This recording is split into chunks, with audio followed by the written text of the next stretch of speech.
नमस्कार, मैं डॉक्टर सरज कुमार पंडित आपको स्वागत करते हैं होम्यो इनसाइड में। Homeo inside my YouTube channel. आज का जो टॉपिक ले लिए हैं वो है एक यंग एज में कुछ कुछ सिम्टम होता है और एक ओल्ड एज में कुछ कुछ सिम्टम होता है। ये दोनों ही कॉम्बिनेशन एक दवा में मिल जाएगा। इसके भी एक अगला वीडियो में दिए थे, इसके बारे में एक वीडियो, तो यंग एज के बारे में थे, मेल सिम्टम के बारे में। लेकिन आज दोनों के ही बारे में एक मेडिसिन बताएंगे, उस मेडिसिन का डिटेल्स बताएंगे जो कि उस वीडियो में आप लोग बहुत प्यार दिए थे और कोई कोई बोलते थे सर इसका डिटेल्स बताइए। तो आज इसका डिटेल्स बताएंगे, पूरा मेडिसिन के बारे में बताएंगे और हर कोई अंग में शरीर में काम करता है उसके भी फीचर्स बताएंगे। आप लोग साथ में रहिए, सुनते रहिए, आपको बहुत काम में आएगा। चलिए शुरू करते हैं। शुरू करने से पहले आपको बोल दें, आज अगर आप पहली बार मेरे वीडियो देख रहे हैं या फिर फर्स्ट वॉच कर रहे हैं तो आपको स्वागत है, और जो बहुत दिनों से मेरे साथ जुड़े हुए हैं, आज भी जुड़े हुए हैं, तो उनको हार्दिक स्वागत है। और क्या कीजिएगा, वीडियो अगर अच्छा लगे तो एक लाइक जरूर दीजिएगा और पास में जो सब्सक्राइब बटन है उसको ऑल में प्रेस कर लीजिएगा, सब्सक्राइब कर लीजिए ताकि मैं जब भी वीडियो दूं आपको तुरंत मिल जाए। चलिए शुरू करते हैं। देखिए ये मेडिसिन क्या है ना, जो यंग एज के लिए, मान लीजिए कि 18 से लेकर के 25 तक या 30 तक यंग एज में जो है, और बहुत कुछ संगत में जो बीमारी हो जाता है, और उसके बाद थोड़ा सा एजेड में, मान लीजिए 45 के ऊपर और 70 के बीच में जो ओल्ड एज है, उनको भी बहुत ज़्यादा बीमारी और मानसिक स्थिति में कुछ ऐसा चाहिए जो बता नहीं सकते हैं, लेकिन उनको चाहिए ऐसा कुछ कॉम्बिनेशन इस दवा में है, उसी के बारे में बताएंगे। तो चलिए शुरू करते हैं। ये जो मेडिसिन है वो सेलेनियम है, जो पहले एक वीडियो दिए थे, लेकिन एगो सिम्टम के बारे में बताएंगे, आज डिटेल्स में बताएंगे। ये सेलेनियम, देखिए सेलेनियम एक तो धातु ही है, लेकिन इसको जो प्रूव किए हैं वो डॉक्टर हेरिंग साहब ने किए हैं, बहुत दिन पहले किए हैं, और बहुत अच्छा मेडिसिन है, बहुत बीमारी में काम में आता है। इसका अगर पेशेंट के बारे में बताएं तो ये हॉट पेशेंट है, मतलब गर्मी का मौसम इसको बहुत ज़्यादा पसंद नहीं है, गर्म बर्दाश्त नहीं कर देगा। और माइजम के बारे में अगर बताएं, मतलब ये कौन कौन माइजम को कवर करता है, तो जनरली सिफिलिस और सोरा दोनों ही कवर कर जाता है। एक्चुअली देखिएगा, कोई भी होम्योपैथी मेडिसिन का दो को काम होता है, एगो एक्टिव काम होता है, एगो पैसिव काम होता है। एक्टिव काम में क्या आता है, वो डायरेक्टली शरीर में वहीं पे जाके फास्ट काम करता है, उसके बाद साइड में बहुत सारे और काम होता है, लेकिन एक्टिवली क्रिया केंद्र जो बोलता है तो उसका काम है इस शरीर में, जो कि जेनिटो यूरिनरी ऑर्गन में ज्यादा काम करता है फास्टली। उसके बाद सेकेंडली बहुत सारा बीमारी है वो बताते हैं। देखिए कोई भी होम्योपैथी मेडिसिन, जो होम्योपैथी के बारे में हो, कोई भी मेडिसिन हो या ड्रग हो, तो उसका माइंड सिम्टम निकलना बहुत जरूरी है। जो माइंड सिम्टम अगर नहीं निकलता है तो फिर वो क्रोनिक मेडिसिन में नहीं आता है। इसका लेकिन माइंड सिम्टम बहुत अच्छा है। तो माइंड सिम्टम पहले बोल रहे थे, कोई भी मेडिसिन का सर से लेके पैर तक कुछ ना कुछ सिम्टम रहता है, लेकिन सब सिम्टम को कवर नहीं करेंगे, बहुत ज्यादा बड़ा हो जाएगा। मूल जो सिम्टम है, मेन जो फोकस है इस मेडिसिन का, जो नहीं होने से फिर ये मेडिसिन नहीं होगा, उसी के बारे में बता रहे हैं। माइंड में क्या होगा देखिए, उसके बाद आएंगे मेल और जो ओल्ड एज है उसके बारे में बताते हैं, पूरा ही डिटेल्स बहुत सारा आपको काम में आएगा। देखिए माइंड इसका क्या होगा, एक्चुअली ये मेडिसिन क्या है ना, बहुत ज्यादा भुलक्कड़ है, भूल जाएगा। खास करके अगर कोई बिजनेस में है, कोई बिजनेस कर रहा है या कुछ घर का ही काम कर रहा है, तो उसको दिन में भूल जाता है कि क्या करना चाहिए था, क्या करने से अच्छा होगा, ऐसा मन में चलता रहेगा, लेकिन क्या करना है वो भूल जाएगा। लेकिन एक खास मजा है इसमें कि वो पेशेंट आके बोलेगा सर अगर वो दिन में जो हम भूल जाते हैं, रात को सोते हैं और सपना में वो मेरा सब याद आ जाता है कि हमको क्या करना चाहिए था, क्या हम भूल गए। ये पेशेंट का एगो बहुत अच्छा मतलब सिम्टम है माइंड में। अगर ये सिम्टम मिल जाएगा और कुछ थोड़ा और सिम्टम मिल जाएगा तो आप सेलेनियम को यूज कर सकते हैं।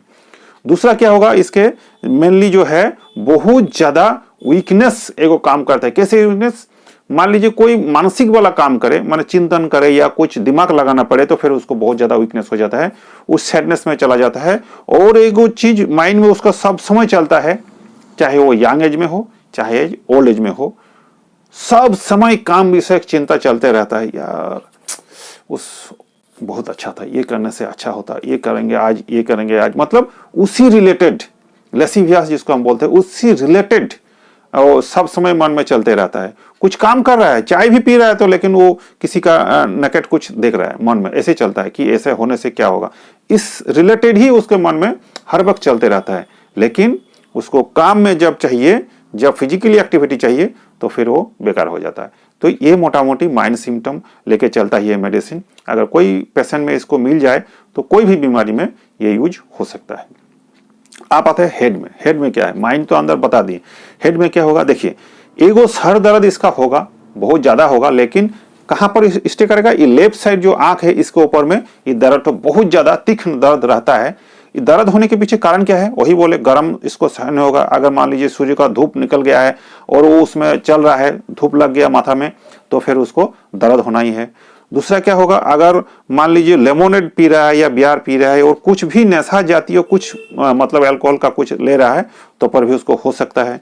दूसरा जो है उसको स्ट्रॉन्ग ऑर्डर, मान लीजिए परफ्यूम ले लिए, कोई भी ले लिया, लेकिन आपको नाक में आके लग गया तो फिर आपको हेडेक हो सकता है।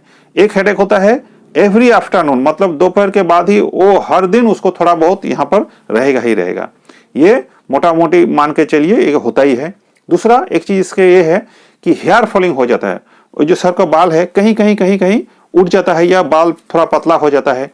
ई वाला इधर जो है बियर्ड का है वो उड़ जाएगा, ब्राउज जो है उड़ जाएगा, जेनिटल में जो हेयर है वो कहीं कहीं छोप छोप छोप छोप करके उड़ जाता है और पतला भी हो जाता है। ये एगो अच्छा सिम्टम है। हमको भी एगो बच्चा मिला था, इधर वाला जो आईब्रोज है वो उड़ जाता है, प्लेन हो जाता है, बाल ही नहीं रहता, और एक आध वो आता है पतला जैसा होता है फिर उड़ जाता है। तो इस मेडिसिन से उसको हम ठीक किए हैं। अब आते हैं थ्रोट, गला में इसका क्या होगा।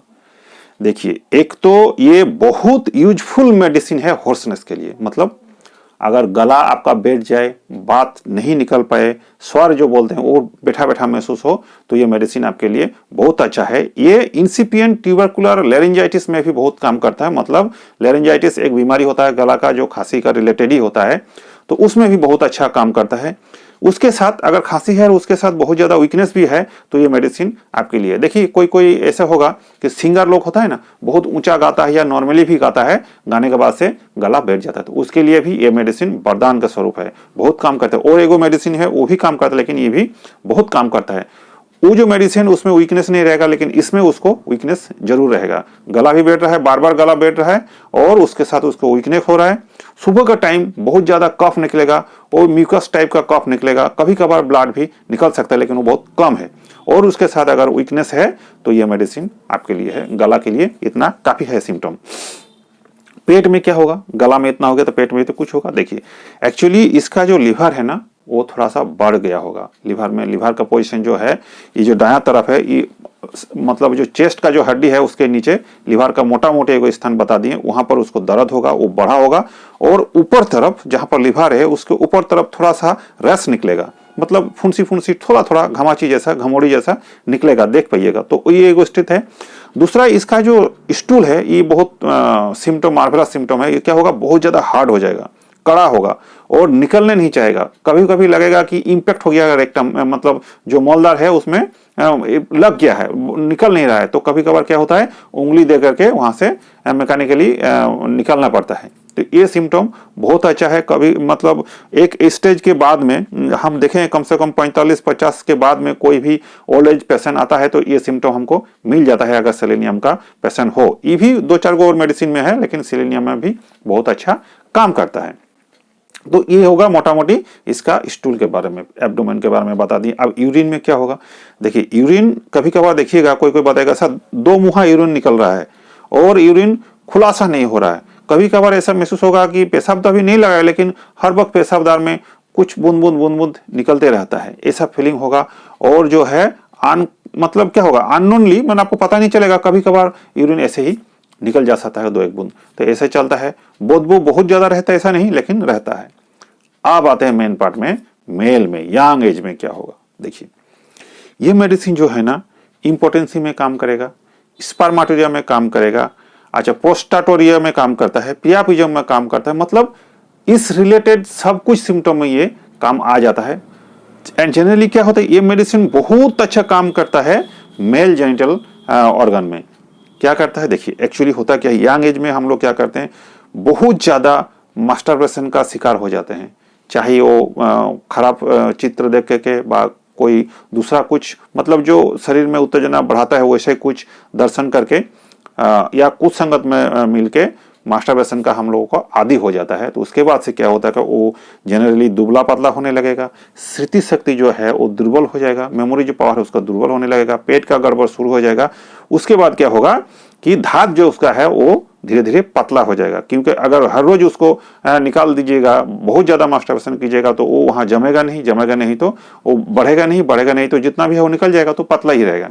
और अगर पतला रह जाएगा तो फिर क्या होगा, क्विक इजेक्शन का प्रॉब्लम धीरे धीरे हो जाता है। और उसके बाद से क्या होगा, बहुत ज्यादा मास्टरबेशन करने के बाद से जो प्राइवेट पार्ट है वो फ्लेक्सिबिलिटी हो जाता है, मतलब फ्लेक्सिबल हो जाता है, बहुत ज्यादा कड़ापन भी नहीं रहता है। तो उसके साथ क्या होता है, माइंड में बहुत डिस्टर्ब हो जाते हैं, सैडनेस चला जाते हैं। यंग एज में ही ऐसा हो जाता है अगर बहुत ज्यादा मास्टरबेशन करने का इच्छा हो या कर रहे हैं तो सावधान हो जाइए। एक आध बार ठीक है, लेकिन बार बार कीजिएगा तो आपके लिए हानिकारक है। तो उस स्थिति में क्या होगा कि आपका पावर घट जाएगा, क्विक इजैकुलेशन का प्रॉब्लम हो जाएगा। दूसरा क्या होगा, बहुत ज़्यादा वीकनेस हो जाइएगा, बाल उड़ जा सकता है, ऐसे बहुत सारा बीमारी आपको शरीर में आ जाएगा। और खास करके आपका लिवर का जो प्रॉब्लम है वो होगा ही होगा। और मेमोरी पावर उड़ जाएगा, मतलब बहुत ज़्यादा आप मेमोरी को कलेक्ट नहीं कर पाइएगा, स्मृति शक्ति भ्रमित हो जाइएगा। ऐसे होगा यंग एज में। जनरली यंग एज में ऐसा ना हो तो आप लोग बच के रहिए, स्वास्थ्य के साथ जिए, ऐसा काम में नहीं आइए। बहुत सारा एक आध बार होगा तो नॉर्मल बात है। अब आते हैं दूसरा क्या होता है। देखिए, ऐसे अगर बहुत ज्यादा धात आपको पतला हो गया है तो क्या होगा, धीरे धीरे यंग एज में ही लेटिन जाइएगा या पेशाब जाइएगा तो धात आपको निकलने लगेगा, जिसको स्पर्मेटोरिया हम लोग बोलते हैं। और दूसरा क्या होगा, अगर ओल्ड में आदमी आते हैं, अगर ओल्ड एज इसका होता है तो क्या होगा, ओल्ड में क्या होगा। देखिए, इसका जो हम बोले हैं मेडिसिन जो है ओल्ड में, एक्चुअली होता क्या है, अभी तो पहले के समय में 40 के बाद होता था, अभी तो ऐसे ही हो जाता है, नॉर्मली हो जाता है, कोई ठीक नहीं है। लेकिन 40 के बाद क्या होता है, धीरे धीरे प्रोस्टेट ग्लैंड जो हम लोग का है वो बढ़ते रहता है, एज के साथ साथ वो भी बढ़ता है। तो ओल्ड एज में क्या होगा, प्रोस्टेट जो ग्लैंड है वो बड़ा हुआ होगा और बहुत ज्यादा होगा। उसके साथ जैसे मान लीजिए अभी 45 से 50-55 उम्र है, तो उसके शरीर में तो अभी भी जिंदा है, यौवन अभी भी है, उसको भी इच्छा होगा कि नहीं मेरा पार्टनर के साथ थोड़ा शारीरिक संबंध में जाए, इच्छा तो होगा ना, इच्छा है। लेकिन प्रोस्टेट उसका ग्लैंड फुला हुआ है, बढ़ा हुआ है, उसके लिए क्या होता है, प्रोस्टेटिक फ्लूइड ऑटोमेटिकली उसको निकलने जाता है, यूरिन में दिक्कत होने लगता है। उसके साथ प्राइवेट पार्ट जो है वो बहुत ज्यादा कड़ा नहीं होता है और मन में बहुत ज्यादा दिक्कत चलता है। क्या होता है उसके बाद, देखिए, धूप उसको बर्दाश्त होगा नहीं। एक एज में धूप तो बर्दाश्त कर लेगा, सिलेनियम पेशेंट होगा तो थोड़ा बहुत धूप बर्दाश्त कर लेगा, लेकिन ओल्ड एज में उसको धूप एकदम बर्दाश्त नहीं होगा, धूप में जाएगा तो हेडेक हो जाएगा, ऐसे सिम्टम चलते रहेगा, प्रोस्टेटिक फ्लूइड निकलते रहेगा, अपने आप लगेगा चल रहा है, बुल रहा है, सो रहा है, लेकिन उसको धात जो है बूंद बूंद बूंद बूंद करके निकलते जाएगा। और मन में बहुत ज्यादा काम विषयक चिंता रहेगा कि आज हम बहुत ज्यादा कुछ करने वाले हैं, लेकिन जब जाते हैं तो उसको इम्पोर्टेंसी का शिकार हो जाता है, या तो फिर क्विक डिस्चार्ज हो जाता है। और मन में बहुत ज्यादा टेंशन रहता है कि हम कुछ नहीं कर पा रहे, अभी तो मेरा 55 साल है कि 60 साल है, अभी हमको यंग रहना है, लेकिन हम रह नहीं पाते हैं, मेरा बीवी खुश नहीं होता है, मतलब कुछ दिमाग में ऐसे चलते रहता है। और धात तो ऐसे ही पतला हो जाता है नॉर्मली, क्योंकि बहुत दिन से ऐसा यूज, बहुत ज्यादा अगर स्त्री के साथ ऐसा मिलन बहुत ज्यादा करेंगे तो फिर ऐसे ही दिक्कत होता है। तो कुल मिला के अगर मान लीजिए यंग एज में हस्तमैथुन किए हैं, मास्टरबेशन किए हैं, और ओल्ड एज में जाके आपका धात पतला हो गया है, लेसिवियस थॉट हो रहा है, लेकिन फिर भी कोई काम नहीं है, हार्डनेस नहीं है, क्विक इजेक्शन हो रहा है और सेटिस्फाइड भी नहीं हो रहा है, सैडनेस में चला जा रहा है, तो फिर ये आपके लिए बहुत अच्छा मेडिसिन है। उसके साथ क्या होगा, सैडनेस में चला जाने के बाद से स्लीप भी आपको आएगा नहीं, नींद आपको आएगा नहीं, वो मतलब इंसोमेनिया का शिकार हो जाइएगा। इंसोमेनिया का भी बहुत ज्यादा भी जो है देख लीजिएगा। तो इतना दोनों में काम करता है, ले लीजिएगा। और उसके साथ वीकनेस ओल्ड एज में बहुत ज्यादा रहेगा, ये अगर सिम्टम है तो आप ये मेडिसिन लिया जा सकता है, कोई दिक्कत नहीं सिम्टम मिला के। दूसरा एक स्किन का प्रॉब्लम होता है, बस छोड़ देंगे। ये जो उंगली है इस बीच बीच में या जेनिटल में, जेनिटल पार्ट में भी कहीं भी एक ड्राई इचिंग होगा, खास करके हाथ में भी हो सकता है, इधर उधर फुंसी जैसा थोड़ा भीतर अंदर तरफ दिखाएगा, तो उसमें इचिंग भी रहेगा। और कहीं भी भांज हो, जैसे कि ई भांज हो गया, यहाँ पर भांज हो गया, जो बेंडिंग फोल्डिंग है उसमें भी एगो ड्राई स्केली इचिंग होता है, मतलब सूखा सूखा जिसमें आंस उठता है उस टाइप का एगो इचिंग होगा और बहुत ज्यादा इचिंग होगा। एकनी भी हो सकता है, एकनी भी हो सकता है, मेरे जैसा ये जो बेलनेस हो गया है, बाल एकदम उड़ जा सकता है, हो सकता है। और एगो कोमेडोन्स बोलता है उसको, जो ऑयली स्किन रहता है ना, किसी किसी का बहुत ज्यादा ऑयली स्किन होता है और फुंसी जैसा हो जाता है, तो उसको कोमेडोन्स बोलता है, तो उसमें भी ये अच्छा मेडिसिन काम करता है। अब आते हैं लेना कैसा है इसको। देखिए, एक्चुअली अगर माइंड सिम्टम मिल जाए तो 200 पोटेंसी से नीचे नहीं लेना है, कैसे लेना है, 1 चम्मच पानी में 3 बूंद करके सुबह शाम करके इसको 7 दिन तक ले सकते हैं। उसके बाद मेडिसिन को छोड़ देना है, फिर 15 दिन के बाद आप मेडिसिन यूज कर सकते हैं पोटेंसी बढ़ा के। दूसरा, अगर कोई सिम्टम नहीं मिल रहा है, मान लीजिए माइंड सिम्टम नहीं मिल रहे हैं, कोई भी सिम्टम हो लेकिन पूरा नहीं मिल रहा है, तो फिर आप बाइकेमिक में आ जाइए। 3x पोटेशियम में लिए 4 गो को लेकर के सुबह दोपहर शाम 3 बार करके ये 15 दिन या 1 महीना तक आप ले सकते हैं। इसका साथ और भी मेडिसिन लगेगा, वो बाद वाला वीडियो में हम बताएंगे। आज के लिए इतना ही। अगर मेरे से ट्रीटमेंट चाहिए, यहाँ पर व्हाट्सअप नंबर जाएगा, उसमें आपका नाम एड्रेस लिख दीजिए तो आपका ट्रीटमेंट चालू हो जाएगा। और दूसरा, कोई भी क्वेश्चन हो या कुछ हो तो यूट्यूब में कमेंट बॉक्स में लिखिए, तो आपका आंसर मिलेंगे। Thank you.